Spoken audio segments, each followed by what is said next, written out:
PSG are going to the Budapest final. Arsenal के against खेलेगी. Football has moved on. भाई football has moved on. It is not just about Real Madrid and Barcelona anymore. Football has moved on with new teams like Bayern, like PSG, like Arsenal, whatever. अब Arsenal को लोग कितना ही गाली दे, they are into the finals, unbeaten. The most important thing is unbeaten. कोई भी team उनको नहीं हराई है.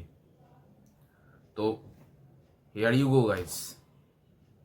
आर्सेनल अनबीटन एंड दूसरी तरफ PSG ruthless attack, ruthless system. कोई भी टीम को एग्जीक्यूट कर सकती है ऐसा चीज. बैक टू बैक फाइनल, इससे और बढ़िया चीज क्या चाहिए. तो मैच की बात की जाए तो मुझे लगा ही था कि ये मैच फास्ट लेग की तरह नहीं जाएगा, क्योंकि PSG भले ही 5 गोल स्कोर किए हो लेकिन वो 4 गोल कॉन्सीड भी किए हैं. और वो प्रेस कॉन्फ्रेंस में बताया थे कि I am not happy with my team's performance that we conceded 4 goal.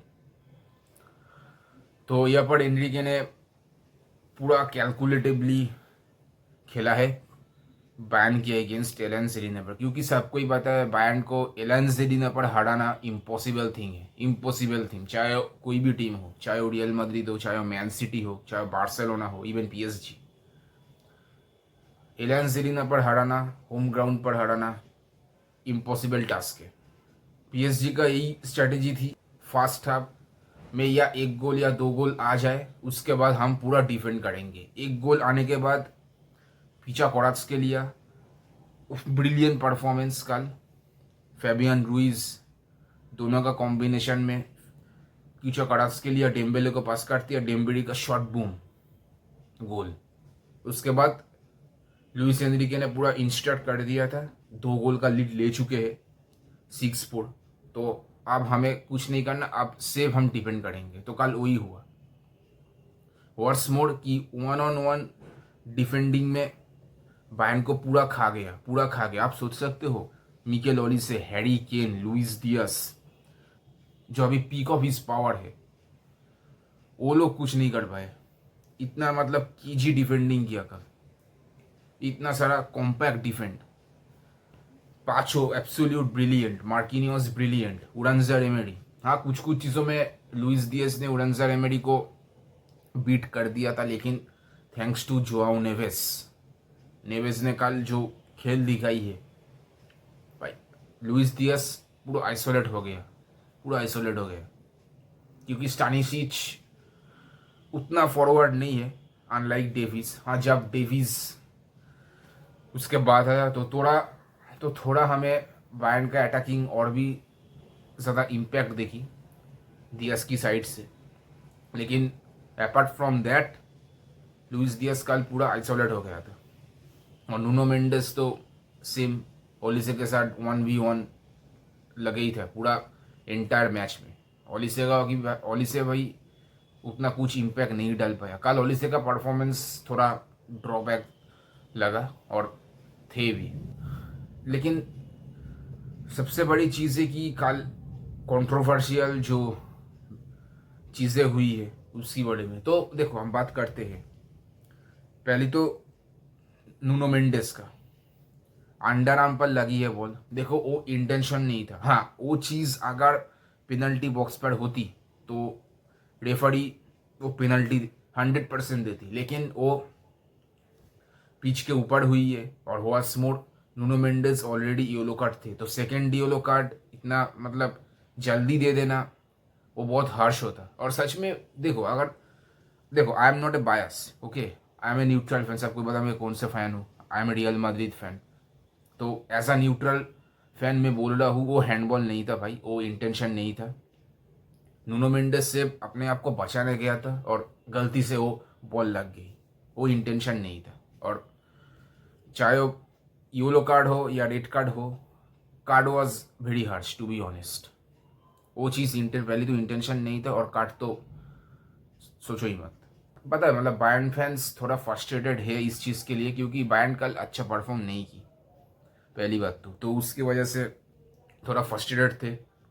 Referee जब कोई थोड़ा एगेंस्ट तो नहीं बोलूँगा, जब भी ऐसी कुछ डिसीजन ले रहा था तभी बायर्न फैंस रेफरी के ऊपर चढ़ रहे थे, इवन पीएसजी प्लेयर्स के ऊपर चढ़ रहे थे। मैं समझ सकता हूँ कैसा लग रहा होगा, लेकिन अल्टीमेटली रेफरिंग खराब नहीं हुई है। हाँ, वो अलग बात है कि बेराल्डो ने लुइस डियाज को एक फाउल किया था। हाँ, वो मैं बोल सकता हूँ वो फाउल था, वो फ्री किक देना चाहिए था, वो रेफरी ने नहीं दी।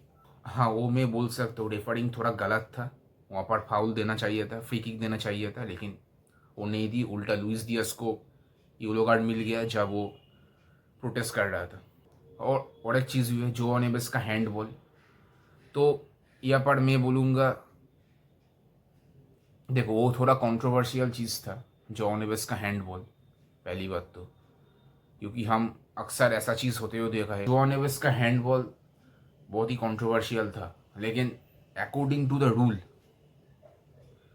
आपकी टीममेट्स जब बॉल क्लियर करने जा रही है और आपकी इंटेंशंस गलत नहीं है, गलती से बॉल लग गई, तो वो हैंडबॉल नहीं दिखी जाएगी, मतलब बॉक्स में पेनल्टी नहीं दिखेगी। अगर वो बॉल रिफ्लेक्ट होता और आपके टीममेट्स वो बॉल लेकर ओपोनेंट्स के गोल पर गोल मार देते, तो तब वो हैंडबॉल होकर रूल आउट कर दी जाएगी। तो पता नहीं भाई, मतलब ऐसा क्या मतलब सीन है, मुझे भी समझ नहीं आ रहा। मतलब इस तरह की रूल्स बहुत ही हार्श है ओपोनेंट के लिए। ये चीज़ फीफा देखेगी, यूएफा देखेगी कि किस तरीके से इसको सॉल्व किया जाए, क्योंकि इस तरीके से बहुत सारे मैचेस खराब हो रही है। जिसके एगेंस्ट ये चीज़ हो रही है वो भी मतलब वो सोच रहा है बहुत ही हार्श डिसीजन है। तो मुझे लगता है ये चीज़ को थोड़ा मतलब सॉल्व करने की ज़रूरत है। लेकिन भाई चाहे जो भी हो, पीएसजी भाई डिजर्विंग है। उन्होंने फेयर एंड स्क्वायर बायर्न को हराई है। और बायर्न, देखो, apart from this controversial things, Bayern ने उतना कुछ मतलब अच्छा नहीं खेला जितना उनको खेलना चाहिए था। क्योंकि देखो, आप ऑलरेडी एक गोल से पीछे थे और उसके बाद आपने गोल भी कॉन्सीड कर लिया। तो यहाँ पर आप वो सारे चीज़ को इंक्लूड करके अब बोल नहीं सकते कि पीएसजी ने रॉब किया है हमको, ऐसा कुछ मतलब नहीं है। PSG fair and square match जीती है। और बायर्न म्यूनिक की बात करें, Bayern was not playing their usual game that they used to have in Bundesliga and other matches in Champions League. They not playing their usual thing, usual game. यहाँ पर मैं बोलूँगा बायर्न थोड़ा मतलब under estimate किया था PSG को। यहाँ पर ही भाई डिफरेंस आती है एक ब्रिलियंट कोच की, एक एक्सपीरियंस कोच की। क्योंकि देखो, कंपनी भले जितना भी अच्छा करे, वो एक न्यू कॉमर है in this type of things. और लुइस एनरी के ये चीज़ 10-15 साल करते हुए आ रही है। उसको पता है कि कौन सी सिचुएशन पर मुझे कैसी खेलनी है। तो कल पीएसजी ने वैसा ही खेला, वैसा ही खेला। क्योंकि अगर वो रूथलेस तरीके से खेलता, जैसा फर्स्ट लेग में देखा था, जैसा यूजुअल पीएसजी का गेम प्ले स्टाइल है, अगर रूथलेस तरीके से खेलता तो यहाँ पर पीएसजी कॉन्सीड करता। लेकिन यहाँ पर ही आ जाती है एक ब्रिलियंस की, एक एक्सपीरियंस की। क्योंकि उसको पता था कि अगर मैं एक गोल करके 2 गोल का लीड ले चुका हूँ तो क्यों हम रिस्क लें, तो क्यों मैं रिस्क लूँ। तो यहाँ पर पूरा मतलब सिट बैक करके डिफेंड कर गया। PSG knows how to defend when they are leading in score line। तो मैच तो बहुत इंटरेस्टिंग होगा भाई, पीएसजी वर्सेस आर्सेनल। क्योंकि आर्सेनल एक डिफेंसिव सॉलिडिटी है, सबको ही पता है आर्सेनल किस तरीके से खेलकर फाइनल पर पहुंची है, डिफेंसिव सॉलिडिटी। और उसके बाद पीएसजी का भी रूथलेसनेस तो है ही, उसके साथ साथ वो भी उनको भी पता है कि कैसे डिफेंड करनी है ऐसी सिचुएशन पर। तो भाई match will be very interesting. We are going to witness something very historical thing that about to happen in football.